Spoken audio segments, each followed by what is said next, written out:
आज मैं इम्पोर्टेंट हुकूमत को दो टोक अल्फाजों में पैगाम देना चाहता हूँ। मुझे डराना, मुझे धमकाना, मुझे टार्चर करना ये तो छोटी बात है। तुम लोग मुझे गोली भी मारो ना, मैं इमरान खान को अकेला नहीं छोड़ूंगा। तुम लोगों की वजह से मुझे और मेरी फैमिली को जो तकलीफ मिली ये मैं जिंदगी भर नहीं भूलूंगा।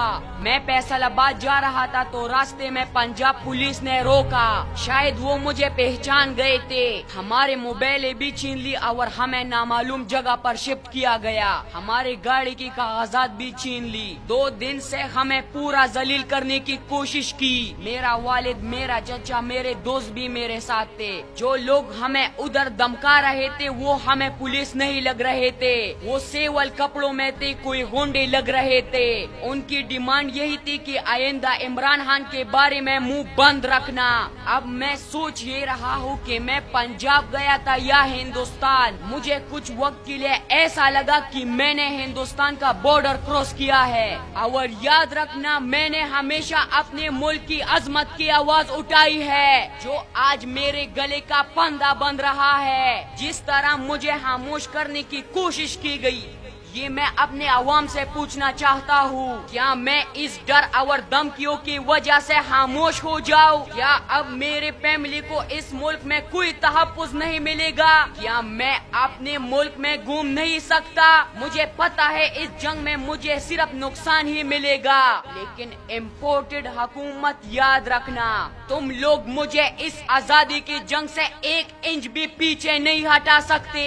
और मुझे एक बात की बड़ी खुशी हुई जब मैं अपने घर वापस आया और सोशल मीडिया देखा कि पाकिस्तानी अवाम ने मेरे लिए कितना आवाज उठाया है। मेरा टूटा हुआ हौसला उससे ज्यादा बढ़ गया।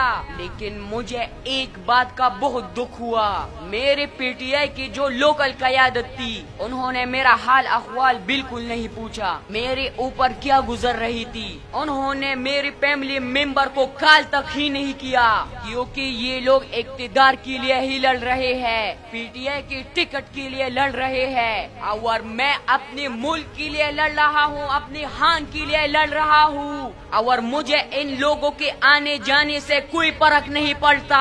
और आखिर में इमरान खान साहब, मैं आपको एक दरखास्त करता हूँ, हम इंशाल्लाह हर अच्छे बुरे वक्त में आपके संग लड़ेंगे, लेकिन इस बार पार्टी की टिकट उनको मिलना चाहिए जो एजुकेटेड हो, जो अपने हल्के में लोगों को पसंद हो, जो नजरियाती हो। किसी शख्सियत को टिकट नहीं देना खान साहब, किसी लोटा शोटा को नहीं देना, तब हम ये आजादी का जंग जीत सकते हैं। और आखिर में मैं शाहबाज गिल और इमरान खान का खुसूसी शुक्रिया अदा करता हूँ जिन्होंने मेरे लिए आवाज उठाई। और केपीके पुलिस जिंदाबाद, जिसने मुझे हर वक्त महफूज रखा और मेरा हिफाजत किया। आप लोगों का मैं दिल से शुक्रिया अदा करता हूँ। पाकिस्तान जिंदाबाद। इस मिट्टी के साथ जुड़े हैं फर्ज मोहब्बत रोटी रोजी, फर्ज मोहब्बत रोटी रोजी।